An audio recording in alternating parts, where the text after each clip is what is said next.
Hello everyone and welcome. Sit back, relax, make a cup of tea or whatever you like to drink and get ready for new stories from Yellowcat.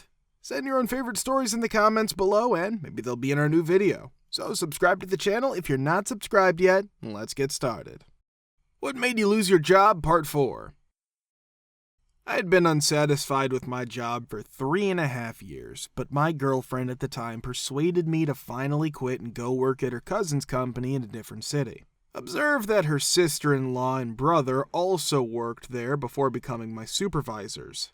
After a few months of employment, I start to learn about all the intricate drama that goes on behind the scenes in this office full of women, which can occasionally be a bit catty.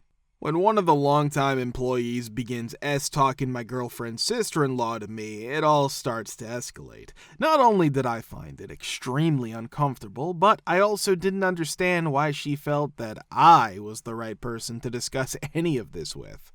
This woman basically says she's trying to steal me to be her assistant as they prepare to give her an office upstairs. It escalates to the point where my girlfriend's sister-in-law and this woman are constantly engaged in a heated argument and passive-aggressive behavior, and I find myself caught in the midst.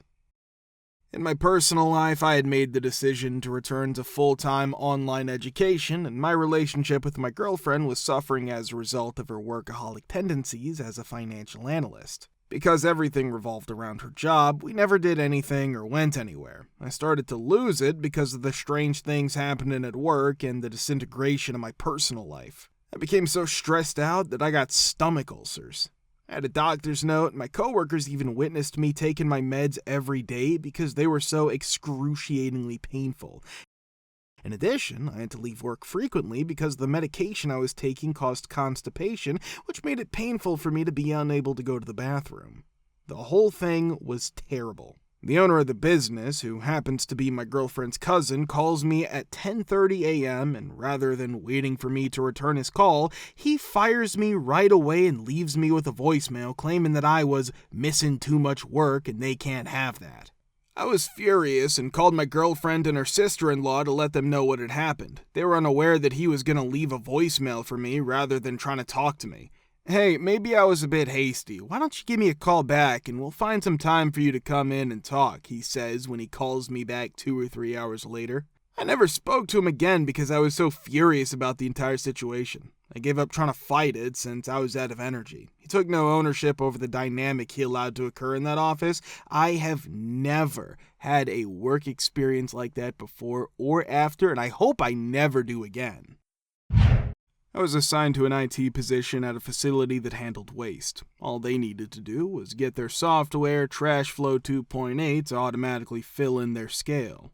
I had only been employed there for a month, and my experience was limited to a few college IT courses and first-hand knowledge. 2 senior technicians were dispatched to investigate the issue, but neither was able to resolve it. I took action because I could not afford to bill this company for an incomplete job.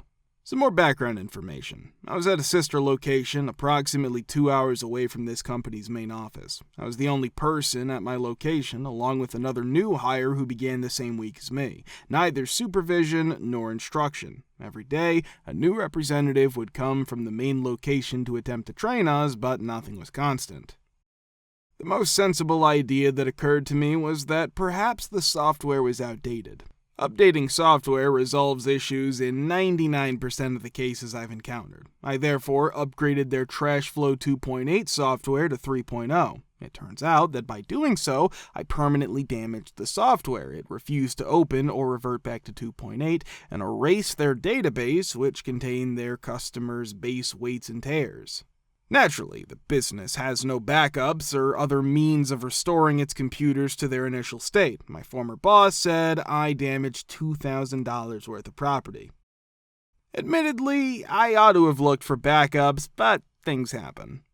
He had allowed the vice president to fire me on Monday and placed me on probation for the upcoming weekend. The vice president clearly didn't want to do it. Although I accept responsibility for what occurred, I can't help but feel that, given my lack of experience and recent graduation from college, I was treated unfairly. Even so, I've learned from my mistakes and will ensure that everything is backed up before being updated. I was told that my performance was below average. The long story short, I got hired during my time in college. I was hired by a medium-sized mom-and-pop company to work as an office assistant and tech support. Later on, I also ended up helping the controller. As my college graduation approached, I was asked where I saw myself in the organization, and I mentioned the position I was interested in. So I started training for that job in addition to my other obligations. I was asked to step in for the unexpected resignation of the vice president of operations. When I graduated from college, I was essentially in charge of the company's daily operations. Thank goodness a new vice president of operations joined, and shortly after, 3 office assistants and a committed IT specialist were hired to take over my daily responsibilities so I could train and land the real job I desired. After running into the owner, the IT specialist left, and 2 of the office assistants were let go, so those jobs ended up back on my desk. The owner calls me into his office one day, shows me a ton of metrics, charts, and graphs, and tells me I'm not doing my share before announcing that my services will be eliminated. I gave him a high five and thanked him for the chance. There was no way I was going to fight to stay if he didn't see the value I was bringing to that company. They called in and briefed the VP of Ops. The Vice President of Operations asked if there was anything the company could do to support the process of letting me go. I said, well, I need a job, so if you know anyone hiring, right away.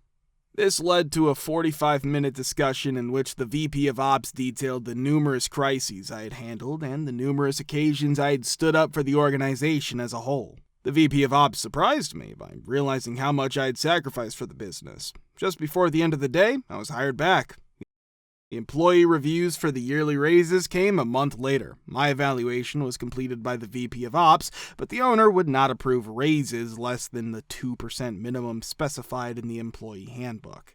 In both the previous year and that one, 10 to 20% was the average. Fortunately, I had sent my resume to several companies and had been discreetly interviewing since I had been fired a month earlier. The VP of Ops informed me that the owner would not compromise on my particular request to have my evaluation for a potential raise reconsidered.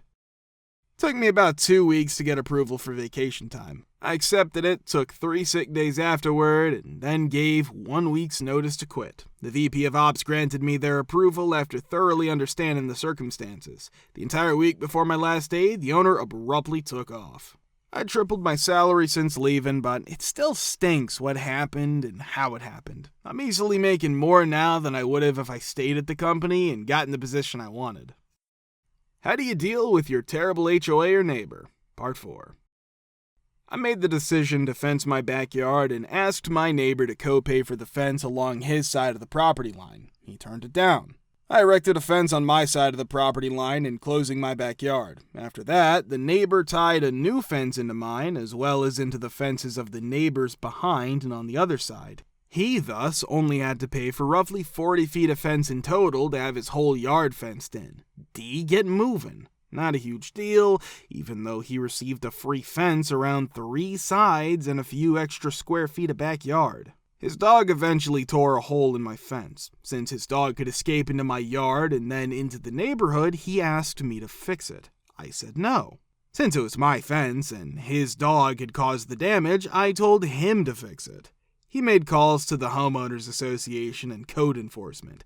It turns out that I have to maintain my fence if I own one. After fixing the fence, I painted the side facing his property in shades of yellow, blue, and green, splattered with slates of black and S-brown. Turns out that as long as my fence is maintained properly, I get to pick the color. When he complained, the HOA rejected him. After that, he painted my fence. He was fined and forced to repaint my fence in its original hideous colors after I forced him to alter it due to vandalism. Then he sent a mass email complaining to every resident of the subdivision, pleading with them to help him in his endeavor to persuade me to paint my fence. The neighbors behind him and to his other side all painted their fences the same color as mine. A few months later, he relocated.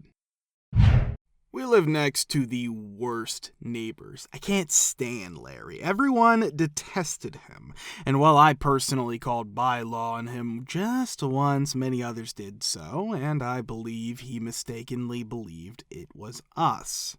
The weekend they moved into their new home, we moved into ours. I introduced myself, and she seemed friendly enough to give me hope that it would work out. Yes, no. When spring arrived the first winter, there was a foot of ice on the sidewalk, and they had not shoveled it all. Though I doubt it, the single mother across from me probably grumbled because she had to push a stroller through that and didn't have a car. When summer arrives, my spouse gets very picky about the front yard. Since it's a small shared space, he usually just mows their grass while he's doing ours. Larry never did the same, but it didn't really bother us. His girlfriend worked part-time, so we could see her standing on top of their stairs around the time he got home so she could run down and open the door and greet him.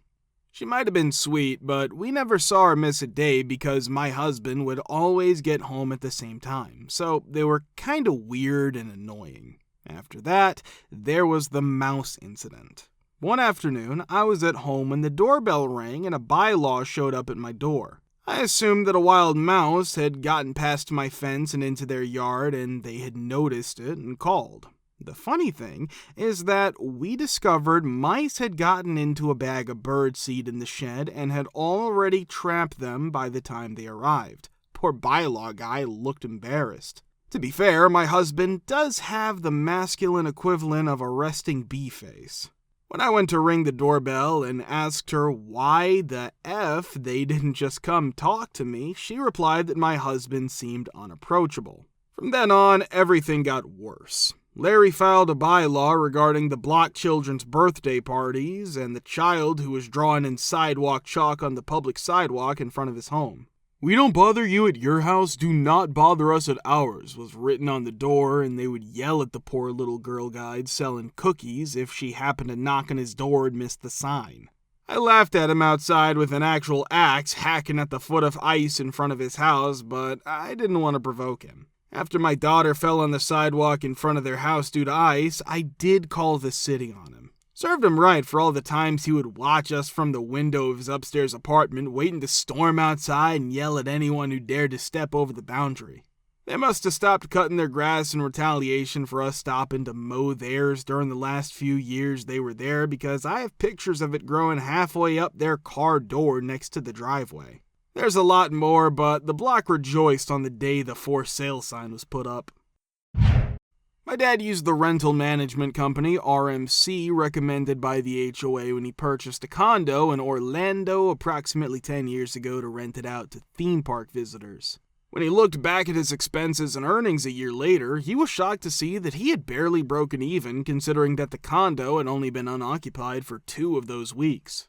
Dad attempted to contact the RMC to discuss the cost of his unit, but the owner didn't seem to return his calls. Dad discovered that the HOA bylaws prohibited them from using any other management companies save RMC when he checked to see if the HOA had any recommendations for additional ones. Dad was suspicious of that, so he looked up RMC and discovered that the HOA board chair, HBC, was a co-owner of the business. Dad insisted the board permit homeowners to use a different company in an email to HBC, pointing out the conflict of interest. The man said something like, "Sorry, not sorry," in response. "We'll be holding a vote for the other 3 board positions on this date, so please come if you're not happy with the HOA leadership." Dad was furious and came across an email that had been sent to every homeowner while searching through emails to gather proof for small claims court. HBC had neglected to BCC the mailing list, so all of the homeowners' emails were visible. Dad discovered a lot of people who shared his frustrations by sending out a mass email, and he brought an unbeatable voting block to the election meeting. The board chair was not up for re-election, so they had to deal with HBC even after they replaced the 3 members who had all been supporting HBC. HBC was furious but continued to pretend to be naive. The 3 newly elected board members were then advised by Dad to vote in favor of hiring a forensic accountant to review the HOA's books. "Why should we waste HOA fees on that?" HBC questioned. Dad answered, "So we can put your A in jail," in response. Update: I had not given that much thought in a while, and I stopped there because I never did receive any information about any follow-up meetings. When I asked him a moment ago, he replied that although they voted HBC out, there was never any legal consequences. As stated below by one of the commenters, HBC recoiled and the drama ended. But in the end, it worked out well because Dad has been profiting handsomely from the rental service ever since. And because he lives out of state, he declined their offer to become the new chair, even though he was a hero to that community. If you want to watch the part 3, click the link here. Thank you for subscribing, the likes, and comments. We're very happy to see you all in the comments too. Thanks for your support.